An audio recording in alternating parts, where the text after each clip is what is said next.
Hello and welcome to another episode of the 10 for None series brought to you part of the Soft Signal podcast empire from a rainy Sunday afternoon in Toronto. My name is Varun. Hi, my name is Aditya, and of course it's raining here in the UK because Yeah, it always rains in the UK. So yeah, it's just that it's night, but it's still raining. yeah. Uh, that little weather forecast was unintended, but it felt right. Um, Yeah, so um, Today's episode, we are going to reflect back on Test cricket in 2024. As we're speaking, it's December 29th, so we're almost at the end of the year. I don't think anything's gonna. There are a couple of matches still going on, but shouldn't be anything to affect what we're going to speak about today. And yeah, it's been quite the year for Test cricket. I think with the World Test Championship in the past 3 years being makes have made series more meaningful. Teams are going for wins. Also, the baseball effect, as much as we want to say I don't believe in it completely. I think it has changed the way teams play, and with England playing so much as well, this it just has a trickle down effect. But yeah, what are your thoughts on Test cricket? How it's been this year in general? yeah, I think it's been an interesting year for Test cricket. I don't have the stats, but I think in general there are a lot more results, right? So Test cricket has become a lot more result oriented, not just in 2024, but it's been happening since a long time. So 2024 was another year where that trend continued. I think we saw a few upsets, right? Some big upsets this year. Like New Zealand sweeping India in India was a huge upset. And although New Zealand is a good team, no one expected them to do that. I think Bangladesh, after a long time, has actually performed much beyond anyone's expectations by beating Pakistan in Pakistan the way they did. They also won a game in West Indies. Um, and Yeah, and talking about West Indies, they did one over Australia in right at the start of the year when Shamar Joseph bowled that amazing spell to dislodge Australia and give West Indies a win in Australia after 20 odd years. So it's been quite an interesting year of Test cricket. Uh, I mean, Sri Lanka also won a game in England, which was big, and England won in New Zealand. So I mean, we could go on and on, but yeah, interesting year of Test cricket. A lot of unexpected results, and I think the World Test Championship, as you said, has brought a lot of context to the Test game, which is good for Test cricket. Yeah, definitely. What you said is interesting about teams winning away. I think that's happening more and more. And I just happened to know the stat because I heard it a couple of days ago, but there have only been two draws this year out of all the tests played. And they're actually, as we speak, we might double that number in the next day because there's an Afghanistan-Zimbabwe test, which is almost certainly going to be a draw. And then I think our India-Australia Boxing Day test might be a draw as well. But even if there's four draws, just four draws out of wherever more than 30, 40 test matches played is quite remarkable. So that said, I think we're going to now, today's episode is going to focus on a test 11. So we did a couple of episodes back. We did an all-time India-Australia Test 11 from Border Gavaskar era. So we're going to follow the same format, but we're going to do Test Cricket 11 based on performances in 2024. I and for more background, each of us have prepared our own 11, so we're not combining to make this 11. We're just going to chat through our picks and like and then see uh, how many we had in common, what justification we have for including someone who the other person did not. Uh, we to make it a bit more interesting, we have made a rule which will be that not more than two people from the same country can be included. So because there are teams which have of course performed better than others, so it's and played more than others, so it's that way that we're trying to eliminate biased that way. So yeah, not all teams will be included, of course, but not more than two players from one team will be included in the 11. Okay, so we're gonna start with openers. Maybe I think last time we went first with the openers. So I think maybe I'll go first this time. So, the first opener in the list, uh, honestly, I texted you last night actually that this year has been pretty bad for batsmen and openers in general because I was going through the list, I was thinking of performances. I honestly could not think of standout. I think one opener was pretty obvious, so I'll just say that. So I do have Yashasvi Jaiswal in my team as the first opener because I think he's had a phenomenal year, breakthrough year for him with two double centuries against England in the home series, and then that 161 in Perth as well at the start of this Australia series, the ones that stand out immediately. And he's also had some great performances. I think he's given us some hope at the top of the order, even though his partner might be uh, uh, not 100% certain. So I have Jaiswal, but then I was thinking, who could I have as his partner? There was really no one popping up. And then I actually just looked at the stats, and there is one name that's come up. So he does have an average. It's a middling average of only 37, but just almost because of lack of options, I've gone for Ben Duckett. So he has scored 11 more than 1,000 runs this year, but he also played like 17 tests. There have been 200s, 650s. I believe there was 100 in India as well. And then, of course, as he himself said, I think that Jaiswal got inspired by me. It was a statement he might regret, but he said something along the lines of that. So yeah, what better combination to have than people who that's for Jaiswal to get inspired by him as well. So all that said, my openers are Jaiswal and Duckett. So that's one player from England and one from India. Okay, so I'll go next, of course. So I've got Jaiswal as well. I think Jaiswal walks into this team, uh, 1,400 runs at an average of 53 or 300s. I think he walks into this team, and like you said, he's out of the two openers, he's kind of the only obvious choice. So we won't spend much more time on Jaiswal. He's in my team as well. Um, and the second opener, of course, was was a bit more confusing or challenging to select. Now, um, the way I've done this is that um, I've looked at all the stats. Ben Duckett obviously came to mind as well, but um, I've decided not to go for him because we've got to respect the rule of two players per country, right? So I've kept him out as a result of that. And then the other two options that I considered were Pathum Nissanka of Sri Lanka and Aiden Markram of South Africa. Um, they've both got pretty similar averages. So Markram's got 35, Nissanka 38. Uh, and Markram has 100 this year and Nissanka as well, but Markram has scored more runs.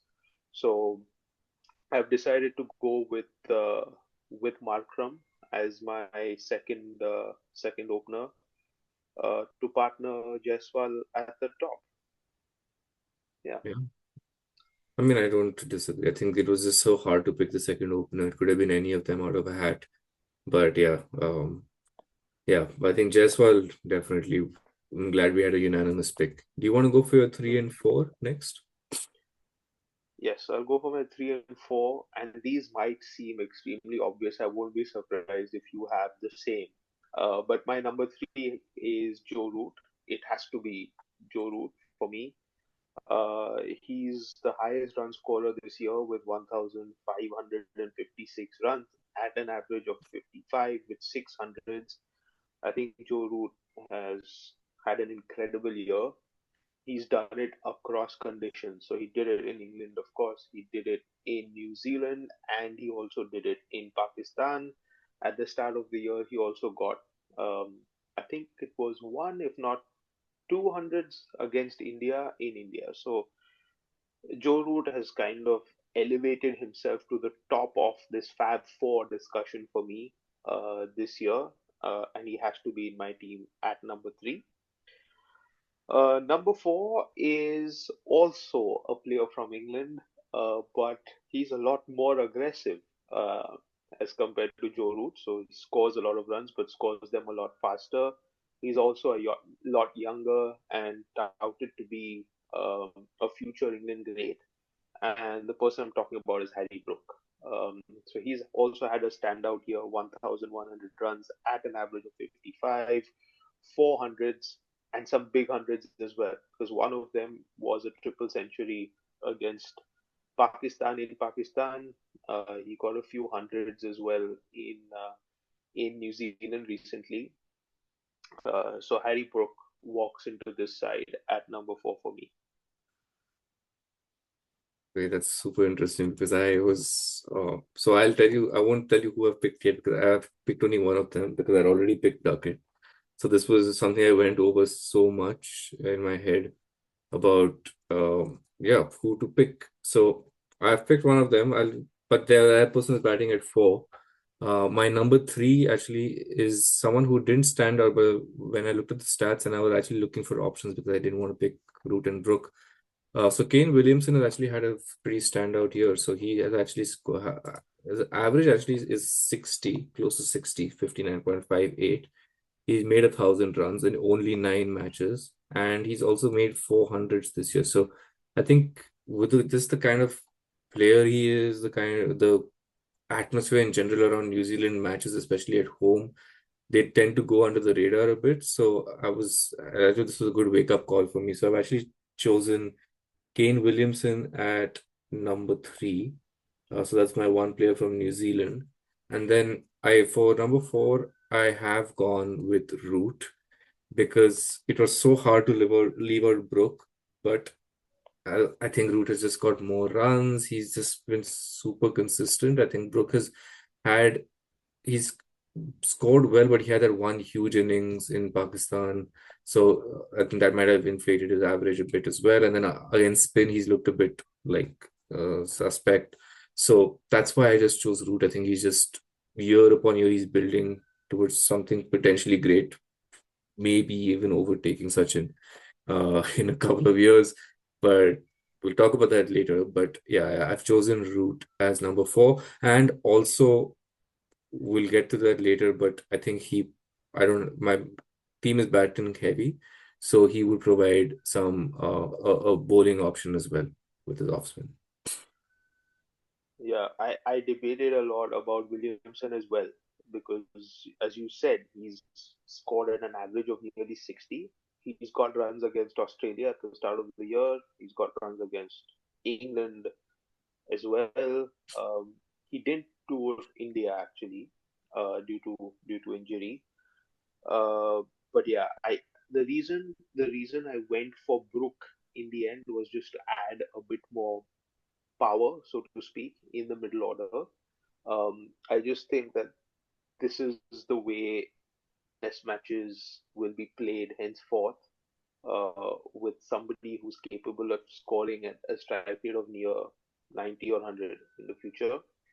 And I just felt that Williamson and Root, and this is just my own feeling, Williamson and Root are kind of very similar, and both kind of don't fit into the team, into my team, anyways, together. So therefore, I went with Root. It was either Root or Williamson for me. In the end, I went for Root, and then Brooks slotted in at four. But yeah, it's Ooh. been a great year for Williamson, no doubt about that. Yeah. Okay, so now 5, 6, 7 is always tricky because I don't know the composition of your team. So I have two more batsmen and then a keeper. So my keeper's at seven. What's your combination like? Yeah, so I've gone differently. I've got a batsman at five, my keeper's at six, and then I've got an all-rounder at seven. Okay, so then maybe I'll just go first with my 5, 6, 7, and Yeah, then we'll cap it at that. So my number five is a player who I think who's all had a fantastic year with centuries against Bangladesh, century in England, and I think he performed stellarly in South Africa as well. It's the He's 26 years old, but it's Kamindu Mendes from Sri Lanka. I think Sri Lanka have had a not just a few, like about 10 tough years now, but they are slowly turning the corner. They might even have an outside chance of qualifying for the World Test Championship final. And I think he has had really big part to play in their revival. So I've got him at number five. His initials are also PHKD. I'll let everyone read that out in their head and tell me what that spells. Uh, but and then at number six, this was a bit tough because I was thinking now, do I need to have a keeper? How do I balance the whole country's thing as well? So I've gone maybe based on just on trauma, but I have picked Travis Head uh, because I think I fully understand that his stats are skewed by his performances against India, but despite that, he has an average of 40. He's performed decently. I think the Australian team in general, their top four has performed really poorly this year. So he's had to come in and rescue them on a lot of occasions as well. So there might be a bit more context and nuance behind his performances. And then yeah, just against India, he's been unstoppable in this series. Not this current test match, but he's already got 200s against India this series as well. So I've gone for Travis Head, and he's my first Australian in the 11. And then number seven is my keeper. Now here as well, it was a bit tricky because I wanted to pick. I was thinking, do I pick a South African? Because I think Kyle Verreynne has had a really strong year. There also has been Jamie Smith from England who's done well, but I couldn't pick Smith because I've already got two Englishmen. I didn't want to pick Pant because I think he's just come back and not done anything of major note. So I have gone with someone from our neighboring country, or at least the country where we used to live. So it is Mohammad Rizwan. He hasn't had necessarily the best of times behind the stumps. There have been keepers who have done better, but he has performed strongly with the bat. He's got an average of 45, one century against Bangladesh, which is about 171. And then I think in the series against England as well, where they won, he galvanized the team with his keeping and his batting. So yeah, my keeper is Rizwan. So I have just to recap, I have Mendes, Head, and Rizwan at 5, 6, 7. Okay, so not Mhm. not too different actually, because I have Mendes at five as well. He had to be at five. I mean, what a year it has been for him. And I think like you rightly said, Sri Lanka might be turning the corner uh, uh, very soon. I think they've already had a much better year this year in terms of test results than they've had in the past. They seem to have a stable batting order, and some good bowlers as well. So some good pace bowlers, a good left arm spinner as well in Prabhat Jayasuriya. So Mendes is part of that strong batting order. He scored a lot of hundreds this year. I think he's averaging something like 75, which is incredible He's actually the highest average. across a year. Yeah. Exactly. So that's the highest average for anyone this year, and that's incredible. So Kamindu Mendes fits into my team as well at number five. Now you had your wicket keeper at seven, but I've got my wicket keeper at six, which is also Mohammad Rizwan. So I thought about Kyle Verreynne, but then I got sort of stuck because of the two-player rule. Then I looked at Rishabh Pant, but Rishabh Pant has not really done well in this series against Australia so far. He's had 100 against New Zealand, but apart from that, it's been pretty much downhill for him. And so Mohammad Rizwan, with an average of 45 and 540 odd runs this year, makes it to my side at number six. And then number seven is my all rounder. So this is where our structure differs. Now, my number seven is interesting because I was looking for either a fast bowling all rounder, but rather let me put it this way. I was looking for more of a batting all rounder as opposed to a bowling all rounder at number seven. The obvious choice was Ravindra Jadeja. Right, extremely good numbers for him as an all rounder. He's averaging 31 with the bat, 25 with the ball, excellent figures. He's kind of done the job in different conditions as well. But we have the two-player rule.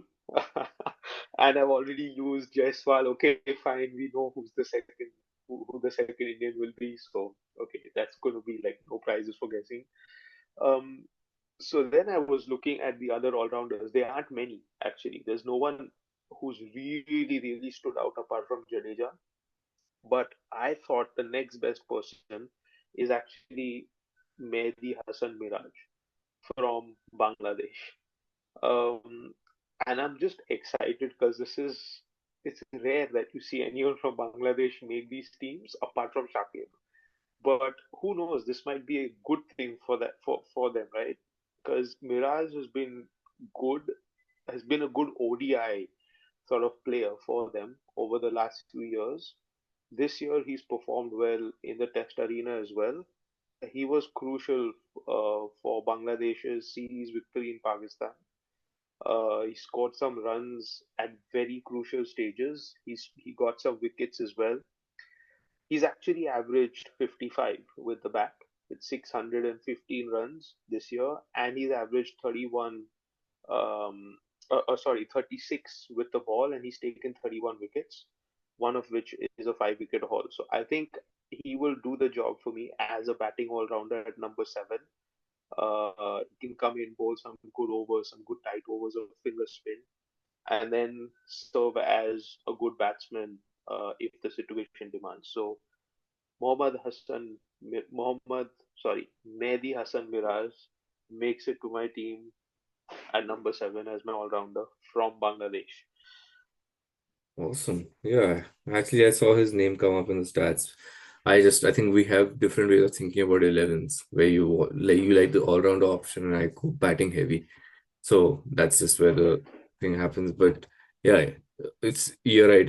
It's good to see a player from Bangladesh, and that's all they need to become a good team, make it into a R11, and then now his fortunes will turn.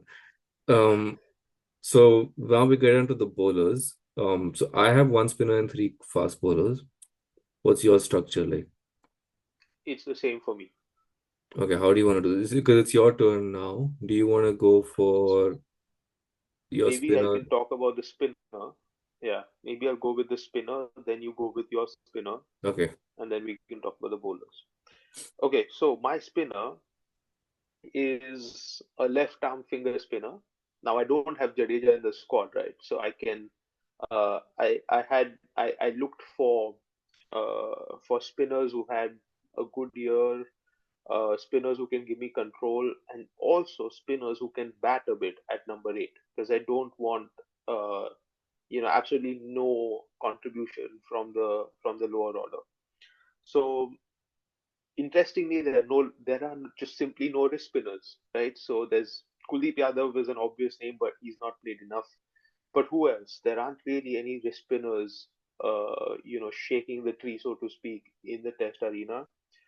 There is Ashwin at I mean, there is Ashwin as a consideration, and he would have slotted in nicely at number eight. But of course, we've got the two-player rule, and Ashwin, let's face it, has not had the best year. I mean, against New Zealand, for instance, it wasn't his best performance there. So I've decided to go with Keshav Maharaj from South Africa for this one. Again, I'm really surprised that I'm picking a spinner from South Africa, but I think Keshav Maharaj is a good player. I think his numbers show the same. 35 wickets at an average of 19, two 5-wicket hauls. Um, I think Keshav Maharaj fits in nicely at number eight. Given that I have Miraj as a right-handed off spinner, I think Maharaj as a left-handed finger spinner gives me good balance as well, and he can come in and score some handy runs down at number eight. So yeah, Keshav Maharaj is my spinner in this team, the lone spinner uh, in this team.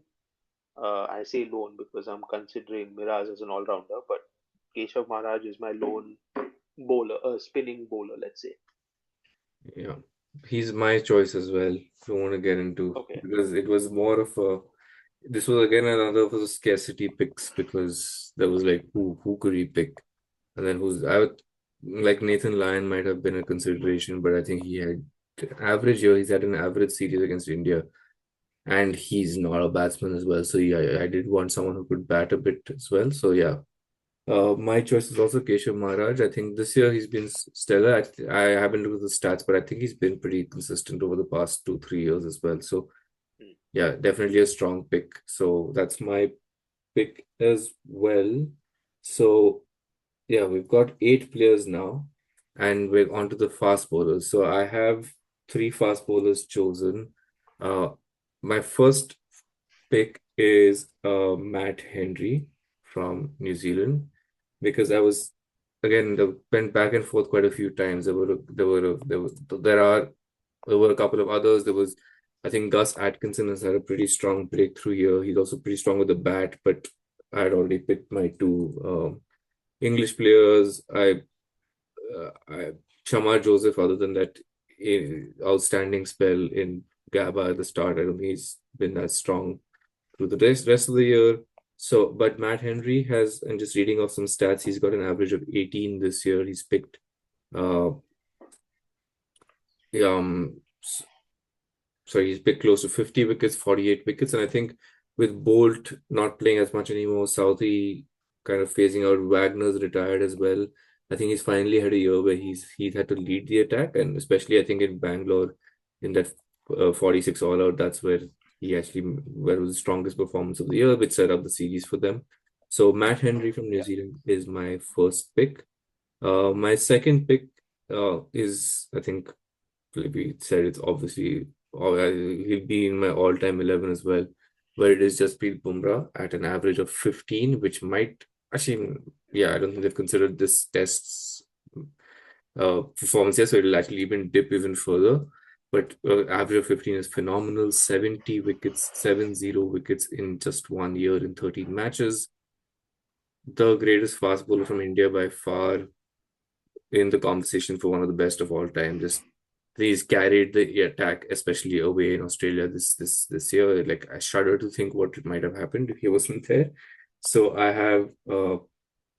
the I have Bumrah as my second pacer, and then the last one, Storm. I don't have many quotas left, right? Because I have filled in my Indians, I filled up my Englishmen, I have filled up my two New Zealand players as well. So it was like kind of who do I pick? And then then I actually looked at the averages, and Bumrah actually does not have the lowest average this year. That average belongs to Josh Hazelwood, which is an average of yes, 13.6 at 35 wickets only, but also half the tests as Bumrah. So if you look at it, it's been a similar performance and uh, 2 5 wicket hauls as well through the year. So I mean, I think it's hard to pick. If you ask me just now, tell me some of Hazelwood's performances in the year, I cannot. But you can't argue with numbers as well. So, and based on the quotas that I had, so I've actually gone with Hazelwood. So that's my three fast bowlers: Henry, Bumrah, and Hazelwood. yeah, that's nice. I mean, that's a strong bowling lineup, right? And yeah, I mean, Bumrah is just amazing. So I'm going to go through my list, which is um, a bit different, but of course, the similar point there is Bumrah. So, okay, Bumrah's in my team as well. I mean, you cannot argue against that. I mean, Bumrah is just amazing. One of the best bowlers of all time. Yeah, he has to be on this team. So, okay, Bumrah's in there. My other two picks are actually different from yours. Um, but I've gone in with one other New Zealander, which is William O'Rourke, because he's actually had a breakout year as well. Uh, an average of 25, 36 wickets, 2 5 wicket hauls. The stats actually are not as good as Matt Henry's. So Henry's got more wickets and at a better average. But the reason I have picked William O'Rourke is because of the fact that I want some kind of variation as well amongst my bowlers. So I obviously have Bumrah, but Bumrah can do everything. So yeah, fine. I like William O'Rourke because He's taller. He's got the ability to hit the deck harder, and so he offers something a bit different. Um, and then I have gone in as my final pick, and this might be quite interesting. It's actually a bowler from West Indies called Jaden Seals, uh, who's got some solid numbers this year. Average of 20, 35 wickets, and a 5 wicket haul as well. Now, granted, some of these came against uh, oppositions like Bangladesh, but normally you'd associate Bangladesh as being a weak opposition. But then I sat back and thought that this year Bangladesh has not actually been a weak opposition. They've just beaten Pakistan in Pakistan. They beat West Indies in West Indies. I mean, they beat them in one Test match out of a two-match series. Um, so he's got some wickets there. He came to England and played England and got some wickets there as well. So I liked what I saw. Very like strong, skiddy kind of bowler, and I think the combination of Seals, Bumrah, and William O'Rourke would actually give um a bit of difference. It would differentiate each one of them and make the bowling attack, um, you know, make it a bit different. So it won't be like very same. And I think that's actually why I chose Seals. I looked at Hazelwood, of course, amazing numbers. But I thought that Hazelwood and Bumrah a bit similar in some sense. Both of them the ability to bowl a very difficult line, a very difficult length. Um, and so I decided to go with O'Rourke, Seals, and Bumrah in order to keep some variation within my bowling attack. Yeah, I looked at Seals. I just felt like I hadn't seen enough of him, so I didn't pick him. But yeah, he definitely has the numbers. This last one. So I was just looking at our teams. I think we have six players in common, which is Jaiswal, Root, Mendes, Rizwan, Bumrah, and Maharaj. So we have six, and then we have five which are different. So let me read out both of our teams. So your team from the top is Jaiswal, Makram, Root, Brook, Mendes, Rizwan, Miraz, Maharaj, O'Rourke, Bumrah, and Seals. So you have two from India, two from England, and then one from West Indies, one from Bangladesh, one from New Zealand, one from South Africa, one from Two Pakistan, from South Africa. two from South Africa. Yeah, okay. And then one from Sri Lanka. So it's a very spread out team. Then my team is Jaiswal, Duckett, Williamson, Root, Mendes, Head, Rizwan, Maharaj, Henry, Bumrah, and Hazelwood. So I got in a little more concentrated team, but two from New Zealand, two from India, two from England, two from Australia, and then one each from Pakistan, Sri Lanka, and did I South miss one? Africa. South Africa, correct. So I got my, yeah. So we Yeah. didn't, neither of us picked any. I think we covered all the teams through both of us, apart I from think Zimbabwe, Ireland, Afghanistan, of course. so. Yeah, I mean, Rehmat Shah would have made a strong number three, right? On the basis of that one innings against Zimbabwe, but it's just one Yeah, inning. I think, yeah.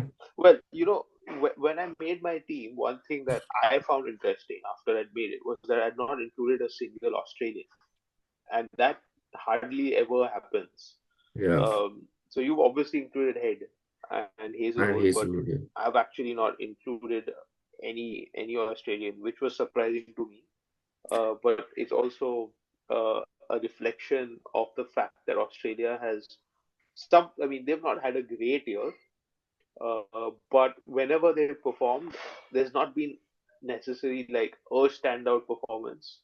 There's been like a better team performance. Just like Pat Cummins, for instance, super bowler, but he's not like had so many 5 wicket hauls. Um, Hazelwood as well. He's done something right, but we just don't I mean, it's difficult Remember. to isolate. It Yeah. probably happened against New Zealand, but we don't remember it that well.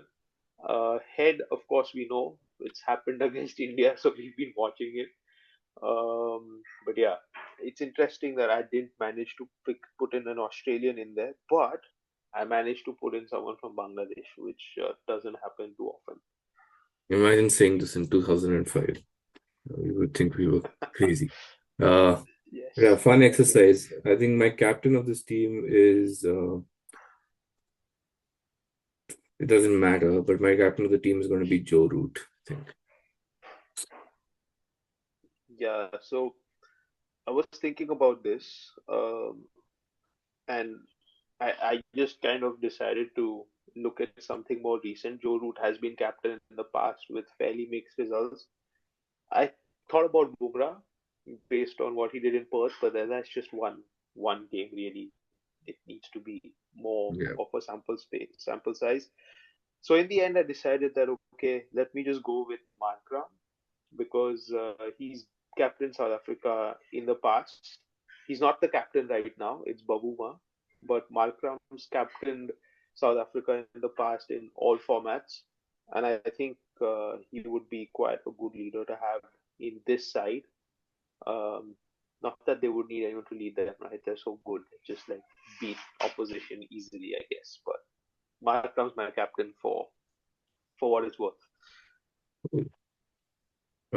Yeah, this was fun. I think it's always nice to look back at the year, especially since we've started this podcast back up recently. I think we'll be keeping a much closer eye on Test cricket as well, and maybe all formats of the game going into 2025. But yeah, this was fun to look back for this year. Before we wrap up, any thoughts on the year? Anything you want to talk about looking ahead to 2025 for tests, or what's Well, what's what's one I thing you're just looking forward to? I mean, what I'm looking forward to in 2025 is probably, well, obviously the World Test Championship final is this year, um, and South Africa is one of the teams that will make it. Probably Australia will be the other team, so that will be a mouth-watering contest, Australia versus South Africa. But I'm also looking forward to the India-England series, which will happen in the summer of 2025. It's going to be an uphill task for India, of course. Also, I'm curious to know what will happen with the likes of Rohit Sharma and Virat Kohli because the next WTC Championship cycle will only finish in 2 years' time. And by that time, Rohit is going to be 40, Virat's going to be like 38. So, does India actually take them along for that cycle? I know Jadeja will be in there now because there's no Ashwin anymore, so Jadeja becomes the default number one spinner and Washington probably number two. But I think what's gonna happen with Rohit and Virat is what I'm gonna look forward to in 2025. Apart from that series, uh, and if both of them don't go for that series, um, who's gonna replace them? How well will India do? It's going to be a tough series, but it's going to be an interesting one nonetheless.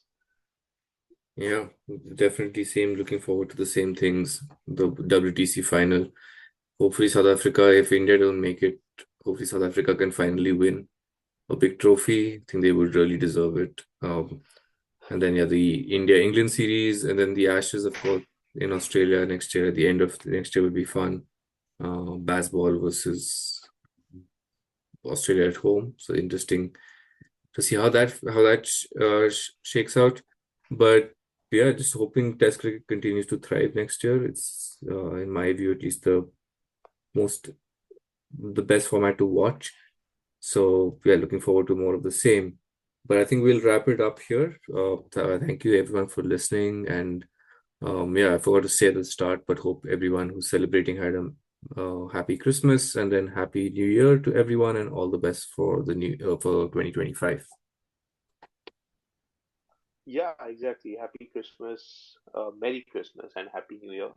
And yeah, hopefully 2025 is as good as 2024 in terms of Test cricket. Yeah, see you next year. See you next year.